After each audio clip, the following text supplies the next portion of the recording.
A derivada não é só o conceito principal do cálculo diferencial, mas também uma das ferramentas mais importantes para as áreas de aplicação das exatas. Eu sou o professor Éder Amorim e eu vou mostrar para vocês hoje como a derivada surge a partir do problema dos erros de medida.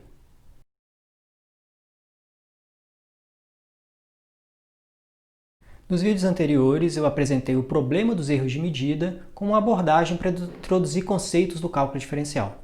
Em particular, eu falei da análise local e dos limites. Nesse vídeo eu vou dar continuidade aos vídeos anteriores para apresentar o conceito de derivada. Então eu sugiro vocês assistirem os vídeos anteriores para acompanhar o nosso raciocínio e os exemplos que a gente usou lá. Mas como eu sou bonzinho, eu vou fazer um resumo sucinto do que seria o problema dos erros de medida e o que a gente trabalhou nos vídeos anteriores. Falando de uma maneira bem geral, nossa preocupação é a seguinte: toda vez que você faz uma medida, é inevitável que você cometa erros ali. E esses erros vão se propagar para outros valores e outras medidas. A questão é, será que eu consigo me responsabilizar por esses erros? Será que eu consigo fazer um controle ou uma estimativa de quanto esses erros estão afetando outras variáveis? Falando assim, parece que até estou dando uma lição de vida, mas não, é simplesmente cálculo diferencial. E uma pergunta que a gente se fez é, se o meu erro de medida for muito pequeno, eu garanto que o meu erro propagado também vai ser pequeno? Ou seja, eu consigo ter um controle do erro propagado a partir do meu erro de medida? A existência do limite, no sentido matemático, para o problema dos erros de medida quer dizer que você tem um controle, então, da propagação dos erros.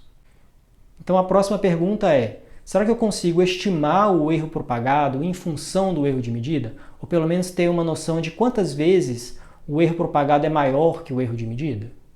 O que nós vamos fazer agora é desenvolver uma ferramenta que permita a gente encontrar essa estimativa do erro propagado.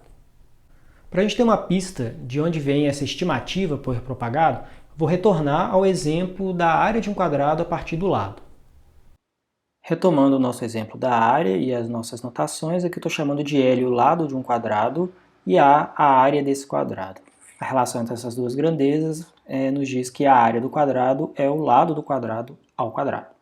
No primeiro vídeo da série, a gente calculou a propagação do erro, supondo que L é um valor medido com uma parte exata e um erro de medida. Então, a gente substituindo, calculando no valor do erro propagado, a gente obteve a expressão 2L0 ΔL mais ΔL ao quadrado. Nós fizemos uma análise dessa expressão, separando as duas parcelas no que eu chamei de um diferencial e um residual. A ideia é que o residual, a parcela residual, ela vai ser muito pequena quando o erro tender a zero, uma vez que se o erro ΔL é próximo de zero, ΔL ao quadrado é ainda mais próximo de zero. Portanto, ele pode ser desprezado. Desprezando essa parcela residual, a gente teria praticamente que o erro propagado é um múltiplo do erro de medida.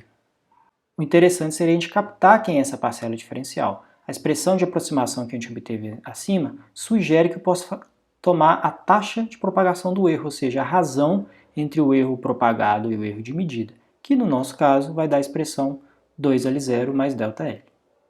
E veja bem, o argumento que eu usei para considerar que a parcela residual pode ser desprezada é que o erro é muito pequeno, próximo de zero.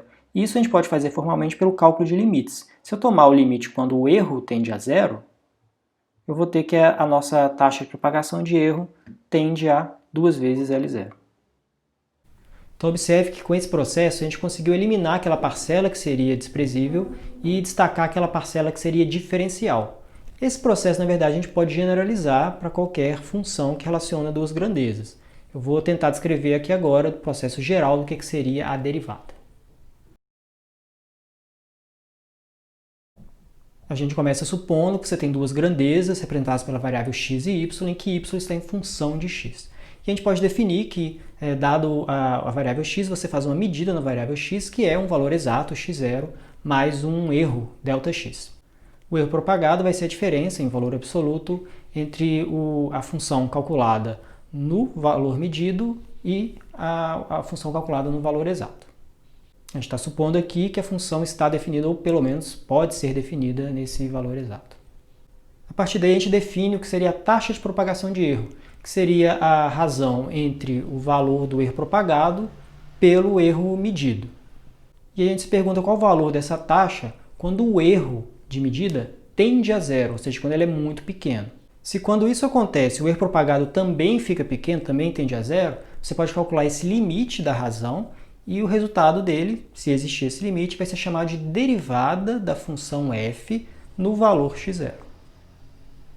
E qual que é o significado dessa derivada, então? Ela seria como se fosse a tendência da propagação de erros em torno daquele valor medido.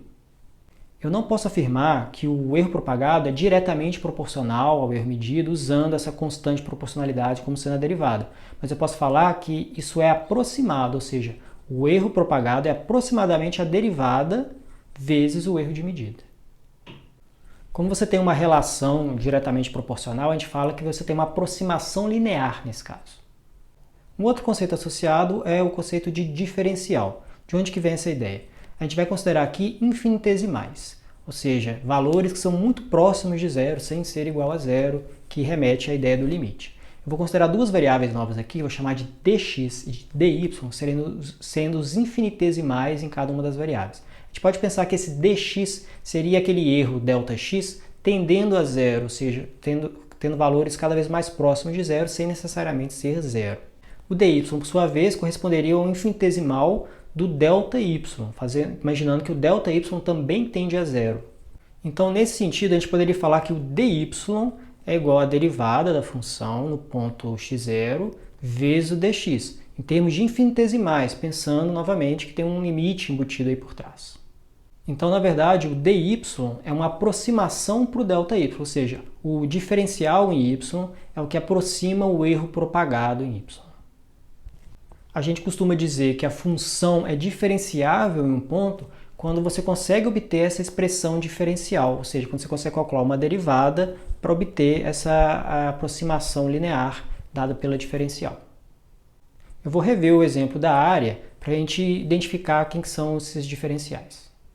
De volta ao nosso exemplo da área, a gente calculou o erro propagado, está aqui com a sua parcela diferencial e a residual. A gente calculou também a taxa de propagação de erro, que deu 2L0 mais ΔL, e a gente calculou a derivada, que foi o limite da taxa de propagação de erro quando o erro tende a zero, que é 2L0. A partir disso, a gente pode montar a diferencial da área, que vai ser o valor da derivada vezes o infinitesimal na medida do lado. Compare a fórmula da diferencial com a parcela diferencial, que eu chamei propositalmente desse nome, lá na fórmula do erro propagado.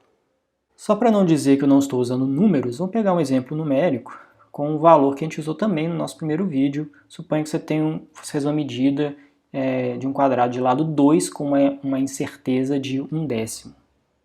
Usando as fórmulas que estão aí em cima, a gente consegue mostrar que a derivada da área nesse valor 2 seria 4, ou seja, a propagação do erro em torno do valor 2 tende a ser 4 vezes maior que o erro de medida. Em particular, eu posso falar que o erro propagado, que é aproximado pelo diferencial da área, vai ser 0,4, ou seja, 4 vezes o erro, a incerteza na medida. Concluindo, portanto, o que significa a derivada dentro do problema dos erros de medida? A derivada vai ser uma estimativa para o fator de propagação do erro. Novamente, eu não posso afirmar que o erro propagado é diretamente proporcional ao erro medido, mas a gente consegue uma aproximação linear dada pelas diferenciais. A partir do exemplo da área, alguns podem se perguntar, mas por que eu preciso de diferenciais, por que eu preciso de derivada, por que eu preciso de uma estimativa, se eu consigo calcular valores exatos para os erros propagados? O exemplo da área foi escolhido para ser ilustrativo e identificar os elementos que eu estou apresentando aqui do cálculo diferencial. Mas, em geral, você não vai ter o valor do erro e muito menos do erro propagado. A gente vai ter estimativas para essas coisas. Por isso que é importante a gente trabalhar com limites e usar a derivada para ter essas estimativas. Outra coisa que vocês devem ter observado pelo conceito do problema do erro de medida, que é meio óbvio que para eu poder estimar o erro propagado, antes de mais nada ele tem que poder ser controlado. Isso, na verdade, é a manifestação de um dos teoremas que a gente apresenta no cálculo diferencial, que diz que se uma função é diferenciável em um ponto, então ela também vai ser contínua naquele ponto. Mas vale lembrar que a recíproca não é verdadeira. Para finalizar esse vídeo, eu vou trazer um pouquinho do contexto histórico para a gente entender a importância do cálculo diferencial. O cálculo diferencial que a gente estuda hoje, ele nasceu junto com a mecânica, que a gente chama de mecânica clássica, lá no começo da Era Moderna. Basicamente foi o Newton e o Leibniz que desenvolveu a base do que a gente estuda hoje. Foi mais ou menos junto naquela época que surgiu o que a gente chama hoje de ciência moderna, através do método científico. O cálculo diferencial, então, é a vertente da matemática nesse marco histórico no conhecimento humano. Então, não é pouca coisa, não. O cálculo diferencial é importante, sim. Se você é um estudante de exatas, você deve ter aprendido os conceitos do cálculo diferencial, como limite e derivada, não pelo problema de erro de medida, mas pelo problema das taxas de variação. Isso é natural porque a origem do cálculo, junto com a mecânica, estudava a variação de duas grandezas, né? Como se dá o movimento, a variação da posição ao longo do tempo, que seria a velocidade, que é um exemplo de derivada. Basicamente, entender a derivada como taxa de variação é reinterpretar o problema que eu apresentei aqui dos erros de medida, pensando que o Δx, em vez de ser o erro de medida, ele vai ser um incremento no valor da variável. Então você quer estudar o que acontece quando eu faço pequenos incrementos em x, o efeito disso na variável y. Agora, mesmo se você não é da área de exatas, você deve estar usando o cálculo diferencial ou os resultados dele, às vezes sem saber. Primeiramente, como eu tentei mostrar nesse vídeo, o problema dos erros de medida está por trás de várias situações das áreas experimentais. Quando você pode quantificar e medir grandezas, você tem que embutir aí, você tem que considerar aí esse problema dos erros de medida. Então, controlar ou estimar os erros de medida está associado ao cálculo de limites e derivadas. Fora isso, a interpretação da derivada como taxa de variação é onipresente nas áreas aplicadas. Porque, em geral, quando você tem grandezas que podem ser quantificadas, né, ou mensuráveis, você não está tão interessado em saber a relação exata dessas grandezas, mas saber em como que se dá a variação entre duas grandezas relacionadas. Matematicamente, a gente faz isso com os modelos dados por equações diferenciais ou sistemas dinâmicos. E isso está presente em todas as áreas de conhecimento, seja além das exatas mesmo, da biológicas e da humanas. Só para dar uns exemplos aqui para a gente situar o que eu estou querendo dizer. Se você está estudando uma população, seja de forma biológica ou demográfica, você está preocupado com as taxas de crescimento daquela população. Então isso está afetando pela taxa de natalidade, mortalidade, imigração, dentre outras. Quando você estuda a dinâmica de uma epidemia numa população, né, de um agente infeccioso, você quer estudar como se dá a taxa de variação dessa infecção, né, número de pessoas infectadas ao longo do tempo. Nas áreas de economia, você está preocupado sempre com os valores marginais, que também são taxas de variação.